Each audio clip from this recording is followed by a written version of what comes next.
Ako pong muli si Mama Shishin. Paunawa lamang po sa inyong mga tigapakinig kung sakaling marami pong segue yung aking story ngayon. Pero kung solid kayo nakikinig ng channel na ito, siguradong makikilala po ninyo ako since marami na rin po akong mga story ang na-feature dito. But anyway, backtrack po muna tayo sa una kong ipinadala, which is about sa bunsong anak ko at sa nuno na kung saan siya nga noon ay pinag-aagawa ng mga elemento. Noong mga panahong iyon, 2 taong gulang pa lamang po siya. Pero ngayon, may asawa at isang anak na din po siya. Nakakahiyaman pong ikwento pero nang dahil sa kanya kasama ang nakakainis niyang biyanan at napangasawa, ang siyang naging dahilan kung bakit nararanasan ko ulit ang mga ganitong kababalaghan sa kabila ng kapighatian. To cut the story short, noong April 23 last year, sinaksak po ako sa upper chest, left side ng bunso kong anak nung ako po ay mag-advance birthday celebration. Dakong 8:00 po iyon ng gabi. Bago po kasi nangyari yun, nag-iinuman po kami ng asawa niya at mga kapatid ko kasama yung mga friends niya. Okay naman po talaga kaming lahat noon hanggang sa dumating sila, kaya marami po ang nagulat sa nangyari. Habang nag-iinuman, bigla pong nag-hysterical at ang daming minention yung anak ko kaugnay sa puno na na-mention ko noon sa aking mga unang kwento na kung saan siya nga ay kinuha at ang sabi ng anak ko bakit daw ibinalik pa nga daw siya. Dahil syempre medyo nakainom, nagpanting yung tenga ko kaya nasampal ko siya lalo at nung binasag pa niya yung bote nung iniinom namin na alak. Sinabi din kasi niya na ako daw ang dahilan kung bakit nagkakaganito daw sila ngayon. Hinayaan ko lamang daw kasi ang aking ina noon na walang hiyain at abusuhin kami.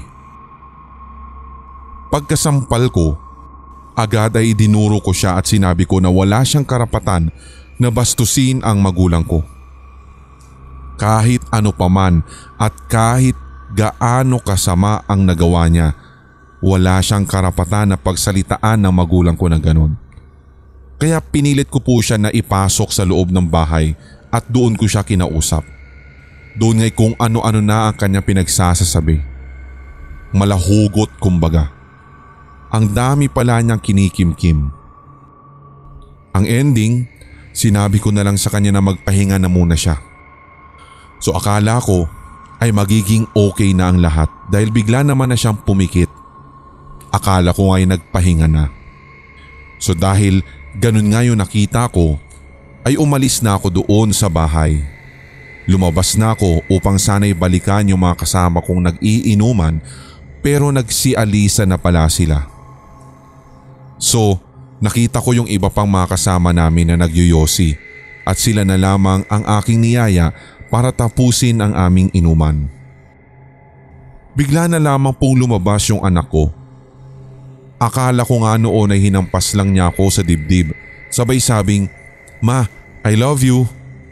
At nakita po na mga pamangkin ko na meron daw pong matandang babae sa likod ng anak ko. Sinaksak ako, Sir Red.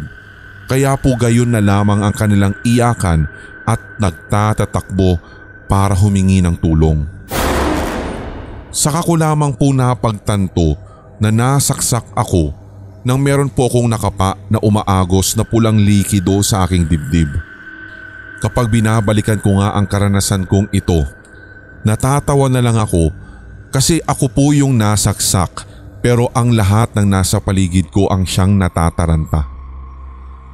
Yung isang kapatid kong lalaki ay binugbog yung asawa ng anak ko kasi akala niya yun ang sumaksak sa akin. Kaya nagkagulo na rin po sila. Nung panahong iyon, Sir Red, nakakatuwa man para sa pandinig ng iba pero walang ibang pumasok sa isip ko kundi hanapin si kamatayan.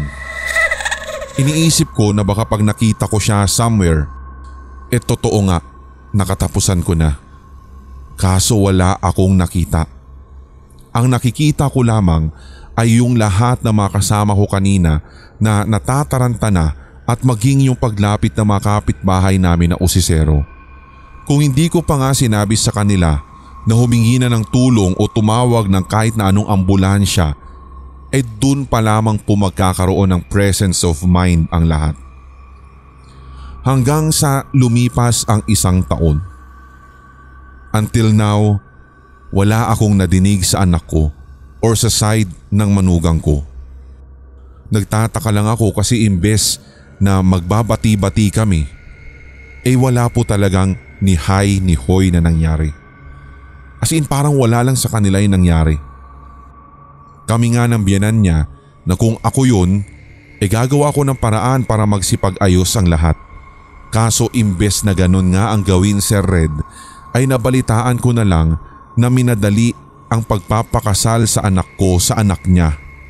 Niwala man lang po ng musta kung nabuhay ba ako matapos nun. Pero syempre, bilang magulang at lola din ng mga apo ko, ako na yung gumawa ng paraan para mag-reach out kahit sila po yung nagkasala. Pero baliktad ang nangyari. Parang ako pa nga po ang lumalabas na walang hiya at ipokrita.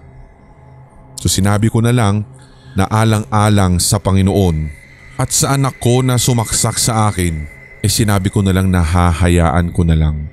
Pababayaan ko na lang yung judgment nila na ako yung walang hiya at ako yung may sala para lang tumigil ang lahat.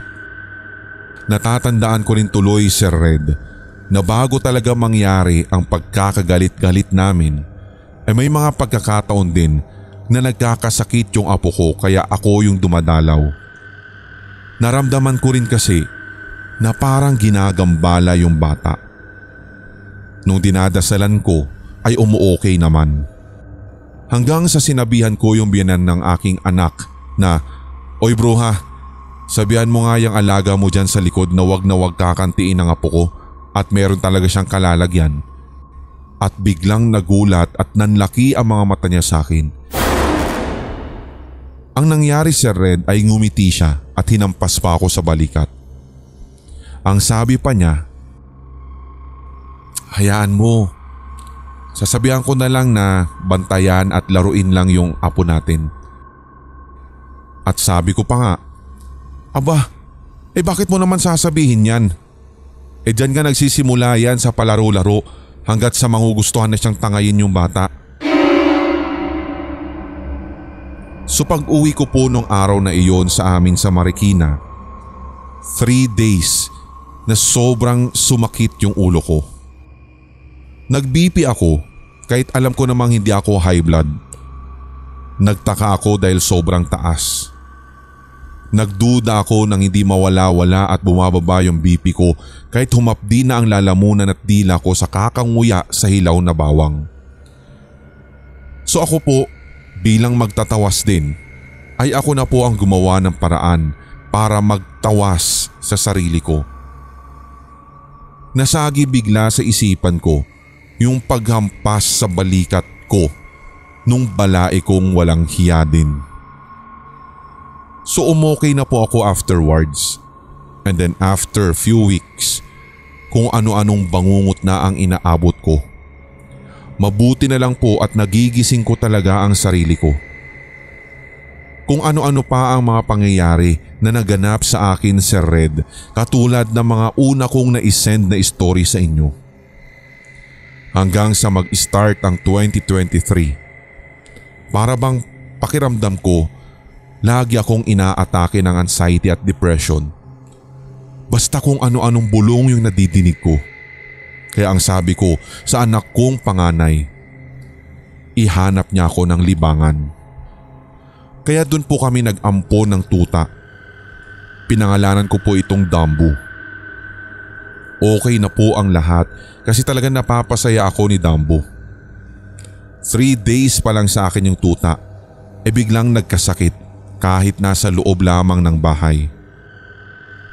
To cut the story short, napagaling ko rin po yung alaga kong yun. Hanggang sa sumapit ang May 3, 2023. Lagi nang nagwawala at kahol ng kahol yung isang malaking aso ko. So nakakaramdam naman po ako ng kakaibang presensya. Parang may kasama na naman kami sa bahay. Ito na po yung nagtulak talaga sa akin na humingi ng tulong sa ibang manggagamot sapagkat talagang mababaliw na ako. Hindi ko talaga maintindihan kung bakit nagiging parang series yung bangungot ko. Hanggang sa may tumulong naman po sa akin at doon namin napag-alaman na ako nga daw po bukod sa may sumpa ay pinapatrabaho or in short, pinapakulam. Yung kumukulam daw sa akin ay pareho din sa sumira ng isipan ng anak ko. Parang ginayuma, ika nga. Dito, isa lamang ang nasa isipan ko. Alam ko kung sino yung bruhang gumagawa nito. Pero dahil ayaw ko rin naman maging judgmental, kahit na po masasabi kong ang pangit talaga ng ugali nila at hindi ako sang-ayon kung bakit sumama doon ang anak ko. Kaya kumbaga ziniper ko ang aking bibig. Ang sabi po sa akin ng isang manggagamot, kaya daw niyang tanggalin. Kaya niyang tanggalin ang kahit na anumang sumpa at baklasin yung kulam na maaaring idinasal sa akin. So pumayag ako. And then after po ng 3 araw, May 5 na ng gabi, habang kumakain kami ng eldest ko, ay may nakita po silang parang itim na figure ng babae na nakatayo at parang nakaharap sa akin at ito ay nasa labas daw ng sliding window namin. Sinabi ko sa anak ko na, Hazel, tingnan mo nga kung may nakatayong itim na babae sa bintana. Nang lingunin ng anak ko ay wala na daw ito. Sabi na lang niya sa akin, Ma, baka naman anino mo lang yung nakikita mo. Gaga, mahaba ang buhok niya eh. At saka maigsi yung buhok ko, diba? Kaya lumapit ako sa bintana at itinaas ko yung Korean blinds. Naka-half open yung sliding window kung saan ko nakitang nakatayo yung anino. Kaya sabi ko sa anak ko, O ayan, paano magiging anino? Naka-open yung bintana. Kaya sinara ko at minura ko yung hindi nakikitang nilalang. Pinaalis ko siya at mariin kong sinabi na hindi siya welcome sa bahay namin. Hanggang sumapit ang araw ng bukas. Yung tuta ko naman ay biglang nanghina at after lunch, nahirapan na siyang huminga. The following day, namatay po yung alaga kong tuta. Sobrang sakit po yun para sa akin. Palibhasa hindi nila ako kaya. Hindi nila ako makuha kung kaya't pinapahirapan nila ang loob ko sa pamamagitan ng pagkuha ng mahal ko sa buhay. Kahit po siya na manggagamot, coincidentally na same kami ng nakitang anino, the same night din.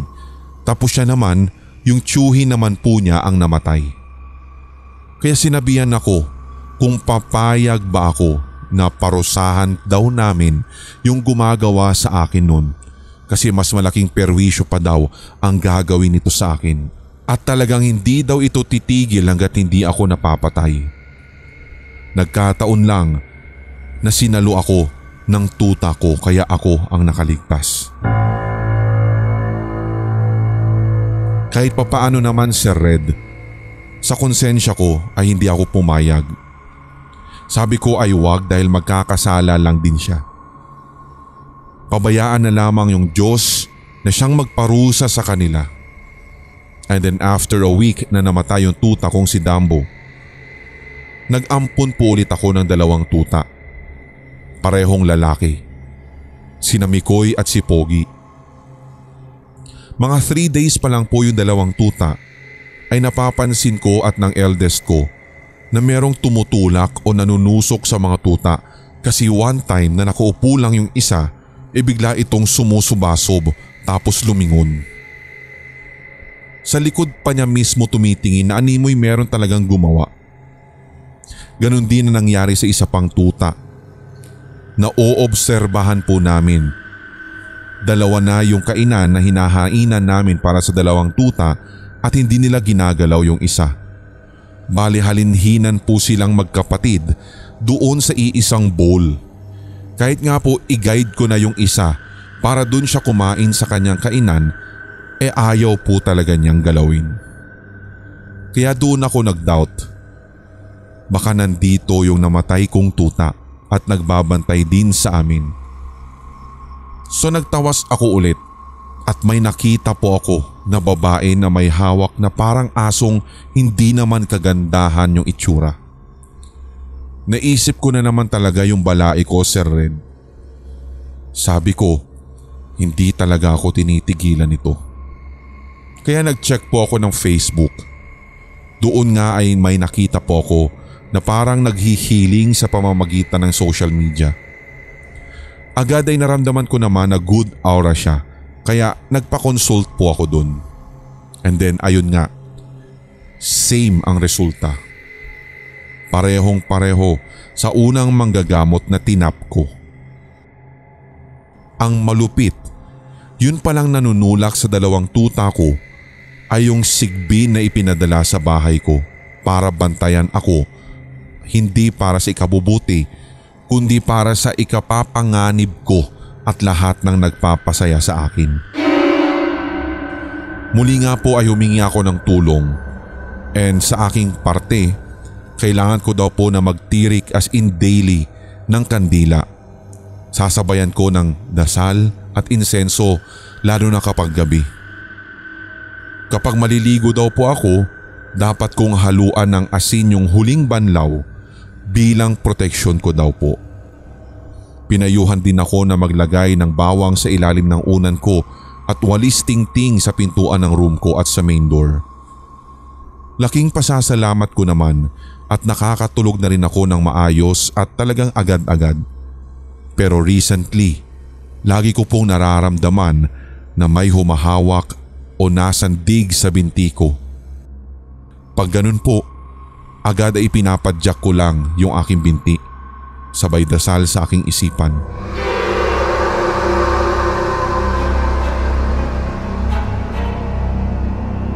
Sa ngayon po ay okay naman na po ako. Ang pansin ko nga din po ay yung dalawang tuta ko. Relyebo sila kung magbantay sa akin, umaga man o gabi. Sa palagay ko po, nagpapahinga lang yung bruhang mangkukulam na gumagawa sa akin at naghahanap ng tiyempo na umatake ulit. Sa aking palagay, sorry na lang siya at malakas ako kay Lord. Maging nga si kamatayan ay hindi makaubra dahil sa tindi ng pananampalataya ko sa Panginoon. Hanggang dito na lang po muna, Sir Red. At dito ko nga din po na-recall yung sinasabi ng malupit kong ina noon. At ayon sa kanya, may sapusa daw ako dahil ang dami ko ng trahedya o aksidente sa buhay pero hanggang ngayon ay hindi pa daw ko mamatay-matay. Kung ang iba naniniwala sa masamang damo, itong aking ina ay napagsabihan din ako na may sa demonyo pa nga daw dahil nga sa ganong klaseng punto. Pero ako naman, maaaring hindi ko pa talaga oras at malakas lamang talaga ako kay Lord. Kaya susulitin ko na rin po ang aking pagpapatiktik sa eldest kong napakabait na lagi kong kasama sa buhay at sa bahay. Siya rin po, Sir Red, yung lagi pong nagtsatsaga sa lahat ng mga naranasan kong kababalaghan. Hanggang sa susunod po na kababalaghan experience, Sir Red, at sana'y nakapagpanindig ng mga balahibo ng ilan sa ating mga tigapakinig. Your avid fan and listener, Mama Shishin.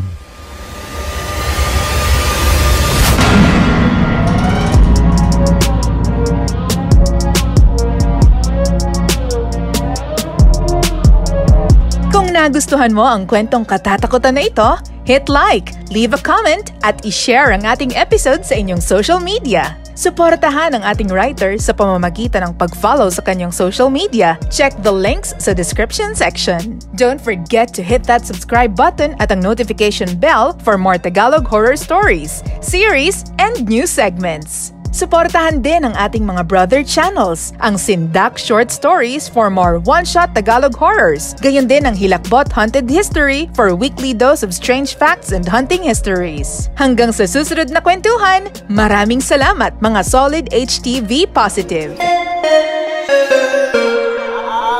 Mga Solid HTV Positive, ako po si Red at inaanyayahan ko po kayo na suportahan ang ating bunsong channel, ang Pulang Likido Animated Horror Stories. Subscribe na or else. Ngayong taon, tuloy-tuloy ang ating kwentuhan at unli takutan dito sa Hilakbot Pinoy Horror Stories Radio. Your first 24/7 non-stop Tagalog horror stories Sa YouTube.